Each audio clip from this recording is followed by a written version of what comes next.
Hi hello నమస్తే welcome to hit TV. Telangana రాష్ట్ర వ్యాప్తంగా ఈరోజైతే ఫోన్ ట్యాపింగ్ కేసులో ఒక కీలక మలుపు అనే చెప్పాలి. అయితే ఏదైతే దీనికి సంబంధించి రీసెంట్గా బీఆర్ఎస్ పార్టీకి చెందిన ఒక కీ రోల్గా పనిచేసిన అటు హరీష్ రావు కావచ్చు, ఈరోజు కేటీఆర్కి సంబంధించి కేటీఆర్ని సిట్ విచారించడం అయితే జరిగింది. సో ఒక్కసారి మనం పూర్తి డీటెయిల్స్లోకి వెళ్దాము. సో మొన్న జరిగిన హరీష్ రావు విచారణ పక్కకు పెడితే మాత్రం ఈరోజు కేటీఆర్ విచారణలో చాలా వరకు పెద్ద ఎత్తున చర్చలు ఎక్కువగా జరుగుతున్నాయని కూడా చెప్పొచ్చు. అండ్ దాదాపు ఈరోజు ఉదయం 11 గంటలకు కేటీఆర్ని అంటే బీఆర్ఎస్ పార్టీ వర్కింగ్ ప్రెసిడెంట్ కేటీఆర్ని సిట్ విచారించడం అయితే జరిగింది. అది కూడా జూబ్లీ హిల్స్ పిఎస్లో. సో ముఖ్యంగా చూసుకున్నట్లయితే దాదాపు సిట్ విచారణ 3 గంటల పాటు సాగిందని కూడా చెప్పొచ్చు. అండ్ ఇందులో 10 క్వశ్చన్స్ ఏవైతే ఉన్నాయో విచారణకు సంబంధించి 10 ప్రశ్నలు విచారణ భాగంగా ఖచ్చితంగా వాళ్ళు అడగడం అయితే జరిగింది. మరి అవి ఏ ప్రశ్నలు అడిగారు, మరి ముఖ్యంగా దీనికి సంబంధించి డెప్త్ ఏమన్నా కనిపిస్తుందా, మరి ఏ విధంగా అటు రాజకీయ పరంగా కావచ్చు, ఇటు సినిమా వాళ్ళ ఫోన్ ట్యాపింగ్ ఎవరెవరు చేశారు, మరి దీంట్లో ఎవరి హస్తం ఇంకా ఉంది, అస్సలు ఫోన్ ట్యాపింగ్కి సంబంధించి ఫోన్ ట్యాపింగ్లో ప్రధానంగా అసలు ఎవరి హస్తం ఉందనేది కూడా చాలా వరకు పెద్ద ఎత్తున చర్చ అనేది జరిగిందని చెప్పొచ్చు. సో ముఖ్యంగా చూసుకున్నట్లయితే కేటీఆర్కి సంబంధించి ఈరోజు విచారణలో సిట్ ముఖ్యంగా 10 ప్రశ్నలు అయితే అడగడం జరిగింది. ఆ ప్రశ్నలు మనం చూసుకున్నట్లయితే దాదాపు అందులో చాలా వరకు సినీ ప్రముఖులు ఇన్వాల్వ్ అయ్యారు, రాజకీయ నాయకులు ఇన్వాల్వ్ అయ్యారు. మరి ఎవరైతే A1గా ఈ ఫోన్ ట్యాపింగ్ కేసుకు సంబంధించి A1గా పనిచేస్తున్న అటు ప్రభాకర్ రావు కావచ్చు, A2గా ఉన్న శ్రవణ్ రావులు కావచ్చు, వీళ్ళకి సంబంధించి కూడా చాలా వరకు మాట్లాడారు, చాలా క్వశ్చన్స్ వేశారని చెప్పేసి అయితే పెద్ద ఎత్తున చర్చనీయాంశంగా మారిందని చెప్పొచ్చు. మరి ఆ 10 ప్రశ్నలు ఏ విధంగా అడిగారు, అసలు ఏం అడిగారు కూడా మనం ఒకసారి హిటివి స్క్రీన్ పైన ఒకసారి చూసే ప్రయత్నం చేద్దాం. సో ముఖ్యంగా దీనికి సంబంధించి కేటీఆర్ని అయితే చాలా వరకు మొదటిగా అడిగిన ప్రశ్న చూసుకున్నట్లయితే సినీ ప్రముఖులు హీరోయిన్స్ ఫోన్ ట్యాపింగ్ ఎవరు చేయించారు, దీనిపై మీరేమనుకుంటున్నారు? ఎస్, ఇది ఒక పెద్ద టాపిక్గా హాట్ టాపిక్గా మారిందని చెప్పొచ్చు. ఎందుకంటే చాలా వరకు గతంలో కూడా కేటీఆర్ పైన చాలా వరకు హీరోయిన్స్తో ఇట్లా ఏదైతే అఫైర్స్ ఉండడం లాంటివి చాలా వరకు రూమర్స్ కావచ్చు, లేకపోతే దాని నిజ జీవితమా లేకపోతే అది అబద్ధమా అని చెప్పేసి అయితే చాలా వరకు సోషల్ మీడియాలో వైరల్గా మారాయి. ముఖ్యంగా కేటీఆర్కి పరంగా గతంలో చాలా వరకు ఇలాంటి ఆరోపణలు వచ్చినప్పటికీ కూడా కేటీఆర్ ఎప్పటికీ స్పందించలేని సిచ్యువేషన్ అని కూడా చెప్పొచ్చు. సో ముఖ్యంగా దీనికి సంబంధించి ఈరోజు అటు సినీ ప్రముఖులు ఎవరైతే ఉన్నారో అటు హీరోస్ కావచ్చు, హీరోయిన్స్ కావచ్చు, లేకపోతే ప్రొడ్యూసర్స్, డైరెక్టర్స్, యాక్టర్స్, దీనికి సంబంధించి ఫోన్స్ ఏమైనా ట్యాప్ చేశారా, అసలు చేస్తే ఎవరెవరి ఫోన్ ట్యాప్ చేశారు, అసలు మీరేమనుకుంటున్నారు అని చెప్పేసి అయితే మొదటి ప్రశ్న సూటి ప్రశ్న సిట్ అడగడం అయితే జరిగింది. మరి రెండో ప్రశ్న ఏ విధంగా ఉందా ఒకసారి చూసాం. సో దీనికి సంబంధించి మీకు అంటే ఏదైతే టీ న్యూస్ అనేది చాలా వరకు పెద్ద ఎత్తున ఒక శాటిలైట్ ఛానల్, టీ న్యూస్ అంటేనే బీఆర్ఎస్ పార్టీ, బీఆర్ఎస్ అంటేనే టీ న్యూస్ అన్నట్టుగా అక్కడ మనకు ఆల్రెడీ ఓవరాల్ 2 తెలుగు రాష్ట్రాల్లో తెలిసిన విషయం మీద అని కూడా చెప్పొచ్చు. ముఖ్యంగా టీ న్యూస్లో చూసుకున్నట్లయితే చాలా వరకు బీఆర్ఎస్ పార్టీకి చెందిన వార్తలే ఎక్కువగా ఉంటాయి. అండ్ అపోజిషన్ పార్టీస్ ఏవైతే ఉంటాయో వాటి గురించి చాలా వరకు తక్కువగా ఉన్నట్టు కూడా చాలా వరకు అలిగేషన్స్ కూడా వచ్చిన పరిస్థితి. సో దీనికి సంబంధించే ఇక్కడ రెండో ప్రశ్న సిట్ విచారణలో భాగంగా కేటీఆర్ని అడగాల్సిన సిచ్యువేషన్. సో ఒక్కసారి రెండో ప్రశ్న ఏంటో చూద్దాం. సో ముఖ్యంగా మీకు అంటే ఏదైతే ఛానల్ ఉందో మీకు ఛానల్ ఎండి శ్రవణ్ రావుకి ఉన్న పరిచయం ఏంటి, ఛానల్ వార్ రూమ్లో ఏం జరిగింది, రైట్? ఇక ఎవ్రీ ఛానల్లో, న్యూస్ ఛానల్లో, మీడియా ఛానల్లో ఖచ్చితంగా ఒక వార్ రూమ్ ఉంటుంది. సో అందుకు సంబంధించి ఈ వార్ రూమ్కి సంబంధించి అందులో జరిగిన ముఖ్య ఉద్దేశం ఏమిటి, అసలు అది ఆ వార్ రూమ్కి సంబంధించి అది ఎందుకు జరిగిందని చెప్పేసి అయితే చాలా వరకు పెద్ద ఎత్తున చర్చ కూడా జరిగిందని పోలీసులు అనుమానించిన పరిస్థితి అని కూడా చెప్పొచ్చు. మరి దీనికి సంబంధించి టీ న్యూస్ ఛానల్ యాజమాన్యం ఏదైతే శ్రవణ్ రావుకు ఉన్న అసలు వీరిద్దరికి పరిచయం ఏమిటి, అసలు టీ న్యూస్ ఏ విధంగా నడుస్తుంది అని చెప్పేసి చాలా వరకు పోలీసుల మైండ్లో ఏవైతే ఆ డౌట్స్ కూడా రేజ్ అవ్వడంతో అసలు పరిచయం ఎలా జరిగింది, ఎందుకంటే శ్రవణ్ రావు అనే వ్యక్తి ఫోన్ ట్యాపింగ్ కేసులో A2గా వ్యవహరించిన పరిస్థితి. A1గా ప్రభాకర్ రావు ఉంటే A2, A5గా కూడా శ్రవణ్ రావు ఇక్కడ ఉన్నట్టు కూడా మనకు చాలా వరకు తెలుస్తున్న పరిస్థితి. సో దీనికి సంబంధించి కేటీఆర్ని ఎలా పరిచయం అయింది, మరి ఏ విధంగా వార్ రూమ్లో ఏం జరిగిందని చెప్పేసి సిట్ విచారణలో భాగంగా రెండో ప్రశ్న అడగడం జరిగింది. మరి మూడో ప్రశ్న చూసుకున్నట్లయితే మాత్రం ఎట్లా అంటే పార్టీకి వచ్చిన విరాళాలు కావచ్చు, ఎన్ని వచ్చాయి, 2023 ఎన్నికల సమయంలో వచ్చిన విరాళాలు వివరాలు చెప్పండి. ఖచ్చితంగా ప్రతి ఒక్క పార్టీకి సంబంధించి అది ప్రాంతీయ పార్టీ కావచ్చు, జాతీయ పార్టీ కావచ్చు, ఆ పార్టీకి చెందిన విరాళాలు అంటే ఏవైతే డొనేషన్స్ ఉంటాయో ఎట్లా వచ్చాయి, అసలు ఎన్ని వచ్చాయి, 2023 ఎన్నికలను బట్టి ఎలా వచ్చాయి అని చెప్పేసి అయితే సిట్ విచారణలో భాగంగా 3వ ప్రశ్న అడగడం అయితే జరిగింది. ఇక 4వ ప్రశ్నకు పోతే మాత్రం దీనికి సంబంధించి వర్కింగ్ ప్రెసిడెంట్గా మీకు చెక్ పవర్ ఉంటుంది, ఆర్థిక వివరాలు మీకు తెలిసి ఉంటాయి, ఎలక్ట్రల్ బాండ్స్ రూపంలో ఎన్ని కోట్లు వచ్చాయి. రైట్, ఇది ఖచ్చితంగా ఆలోచించాల్సిన విషయం అని చెప్పొచ్చు. అండ్ కరెక్ట్ ప్రశ్న కూడా ఈరోజు సిట్ అడిగిందని చెప్పొచ్చు. సో ఖచ్చితంగా వర్కింగ్ ప్రెసిడెంట్, బీఆర్ఎస్ వర్కింగ్ ప్రెసిడెంట్కి సంబంధించి ఖచ్చితంగా అన్ని లావాదేవీలు ఖచ్చితంగా బీఆర్ఎస్ వర్కింగ్ ప్రెసిడెంట్కి తెలుస్తూనే ఉంటాయి, అది తెలియాల్సింది. ఎందుకంటే ఎన్ని కోట్లు వచ్చాయి, అసలు ఏ విధంగా ఇదంతా జరిగిందని చెప్పేసి విచారణలో భాగంగా అడగడం అయితే జరిగింది. ఇక 5వ ప్రశ్నకు పోతే పాత్రం సంధ్యా శ్రీధర్ రావు ద్వారా 12 కోట్లు ఎలక్ట్రల్ బాండ్స్ వచ్చాయా లేదా. అండ్ 6th క్వశ్చన్ వచ్చేసరికి ప్రభాకర్ రావు బృందంతో బ్లాక్మెయిల్ చేసి ఎలక్ట్రోలర్ బాండ్స్ వసూలు చేశారా లేదా. అండ్ మోర్ ఎవర్ సిరిసిల్లాకు సంబంధించి కూడా ఇందులో ప్రశ్నలు అడగడం అయితే జరిగింది. ఎందుకంటే సిరిసిల్లాకి ఆయన ఎమ్మెల్యేగా వ్యవహరించారు, అండ్ వర్కింగ్ ప్రెసిడెంట్గా ఉన్నారు, అండ్ మాజీ మంత్రిగా ఏదైతే తెలంగాణ రాష్ట్రానికి గత బీఆర్ఎస్ ప్రభుత్వంలో ఆయన ఐటీ మినిస్టర్గా పనిచేయడం కూడా జరిగింది. అండ్ ఐటీ మినిస్టర్లో ఉన్నప్పుడు కూడా చాలా వరకు హైదరాబాద్ని డెవలప్ చేసిన సంగతి కూడా మనందరికీ తెలిసింది. సో దీనికి సంబంధించి అసలు సిరిసిల్లాలో అసలు ఓవరాల్గా ఏం జరిగింది, మరి సిరిసిల్ల క్వశ్చన్ ఏంటని కూడా మనం ఒకసారి చూద్దాము.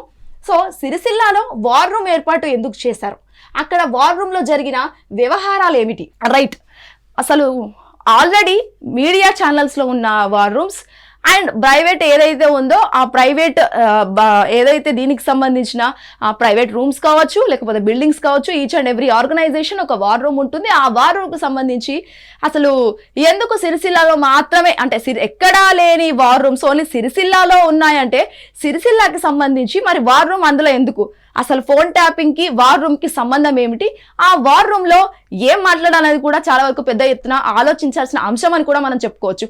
అండ్ మీరు కూడా అసలు హిట్ టీవీ కమెంట్ సెక్షన్లో కమెంట్ చేయండి ఖచ్చితంగా, అసలు వార్ రూమ్లో ఏం జరిగిందని అనుకుంటున్నారు. ఈ ఫోన్ ట్యాపింగ్ కేసుకు సంబంధించి సిరిసిల్లాలో వార్ రూమ్లో మీటింగ్ జరగాల్సిన అవసరం ఏముంది, మీ ఊహకే అందుతున్న అంతులేని ప్రశ్న అని కూడా చెప్పొచ్చు. అసలు వార్ రూమ్లో ఏం జరిగింది కూడా హిట్ టీవీ కమెంట్ సెక్షన్లో ఖచ్చితంగా మీరు కమెంట్ చేయండి. అండ్ వెళ్దాము మనం 8th క్వశ్చన్కి. సో ఒక్కసారి మనం ఇక్కడ చూసుకోవచ్చు, ఫోన్ ట్యాపింగ్ కోసం ఇజ్రాయెల్ నుండి తెప్పించిన సాఫ్ట్వేర్ కోసం ఇది ఏదైతే సంబంధించి దివా పార్టీ అకౌంట్ నుండి డబ్బులు వెళ్ళాయి కదా.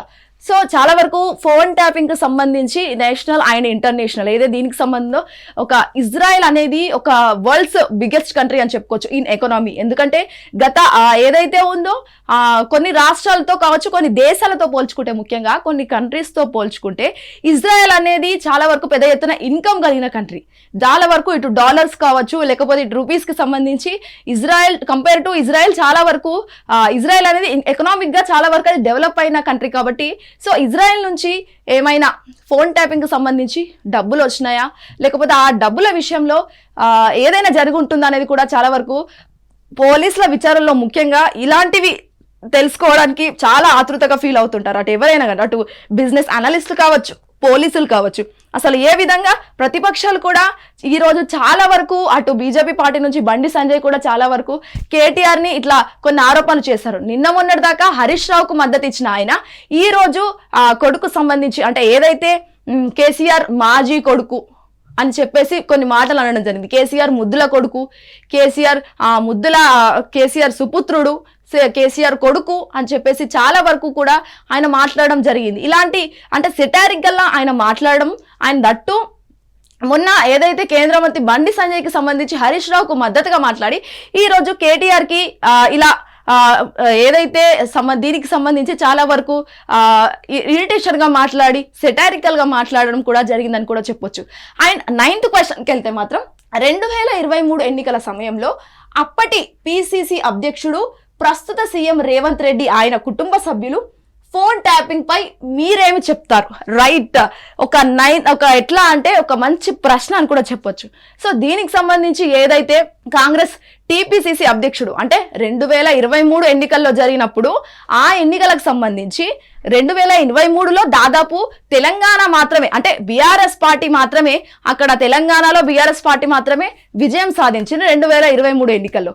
సో మనం చూసుకున్నట్లయితే దాదాపుగా ఎట్లా అంటే అప్పుడు వర్కింగ్ ప్రెసిడెంట్ దేనికి సంబంధించి టీపీసీసీగా పనిచేసిన అధ్యక్షులు ఎవరైతే ఇప్పుడున్న సీఎం రేవంత్ రెడ్డి తన కుటుంబ సభ్యులు కావచ్చు, తన ఫోన్ కావచ్చు, తన భార్య ఫోన్ కావచ్చు, ఎవరిదైనా సరే ఆ ఫోన్ ట్యాపింగ్ జరిగింది. సో దీనిపైన మీరు ఏం చెప్తారు అనేది కూడా సిట్ చాలా వరకు ఇది ఒక మంచి ప్రశ్న అని కూడా చెప్పొచ్చు. ఎందుకంటే ఓవరాల్ చూసుకున్నట్లయితే బీఆర్ఎస్ కాంగ్రెస్ ఎట్లా అంటే పోటాపోటీగా ఫోన్ ట్యాపింగ్ కేసులో ముఖ్యంగా సిపి సజ్జనర్ అయితే ప్రత్యేక ఫోకస్ పెట్టారని కూడా చెప్పొచ్చు.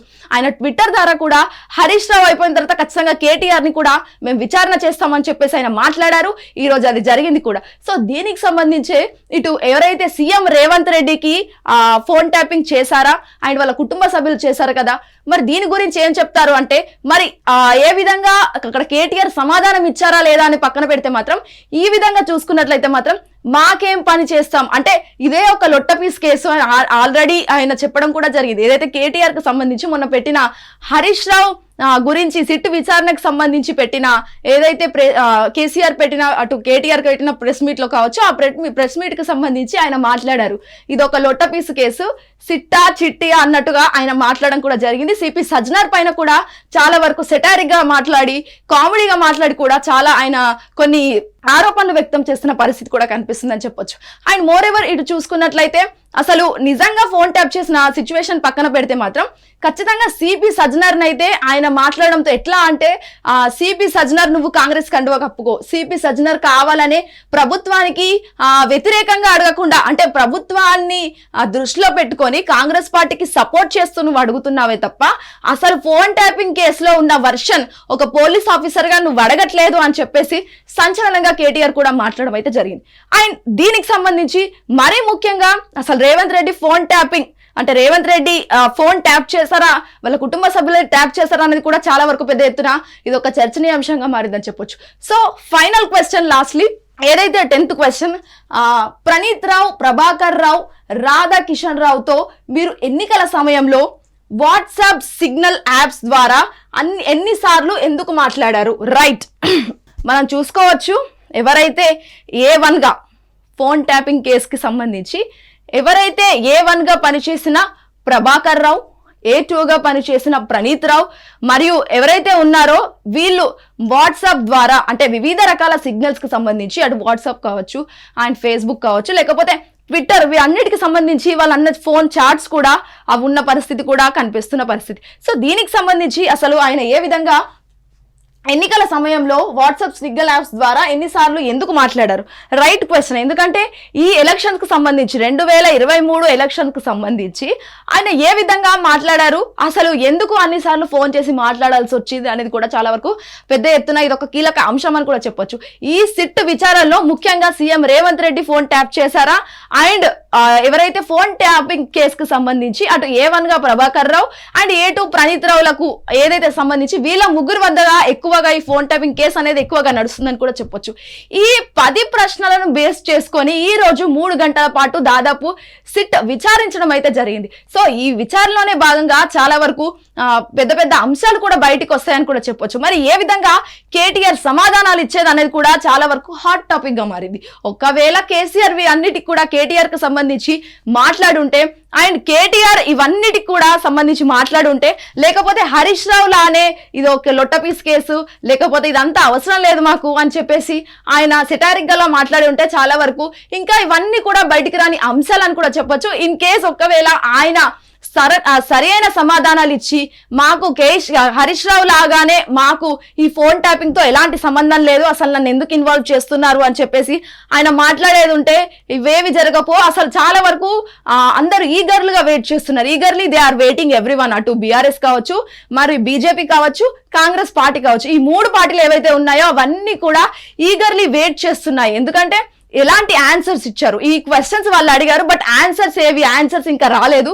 మరి ఏ విధంగా ఆయన సమాధానాలు ఇచ్చారు, మరి సిపి సజ్జనర్ అసలు కాంగ్రెస్ ప్రభుత్వానికి సపోర్ట్ చేస్తున్నారా లేదా కూడా మీరు హిట్ టీవీ కమెంట్ సెక్షన్ లో కమెంట్ చేయండి. ఈ CP Sajjanar supports to Congress government అని చెప్పేసి మేము అక్కడ ట్యాగ్ చేసి మరి పెడుతుంటాము. సో సజ్జనర్ గారు సపోర్ట్ చేస్తున్నారా కాంగ్రెస్ ప్రభుత్వానికి, లేకపోతే కేటీఆర్ హస్తం కూడా ఫోన్ ట్యాపింగ్ కేసులో ఉందా? ఇవన్నీ కూడా చాలా వరకు మేము అక్కడ పోల్స్ పెడుతూ ఉంటాము. ఆ పోల్స్ లో మీరు మీ హిట్ టీవీ కమెంట్ సెక్షన్ లో కమెంట్ చేయండి. అండ్ పోల్స్ లో కూడా మీరు ఏ విధంగా అంటే ఇన్ కేస్ ఒకవేళ మీ ఉద్దేశం ఏమిటనేది కూడా చాలా వరకు తెలియాలి. ఎందుకంటే రాజకీయ నాయకులకు కామన్ పీపుల్ ద్వారానే ఏదైనా తెలియాలని కూడా రాజకీయ నాయకులు కావచ్చు, మీడియా కావచ్చు, చాలా వరకు కోరుకునే ఉంటుంది.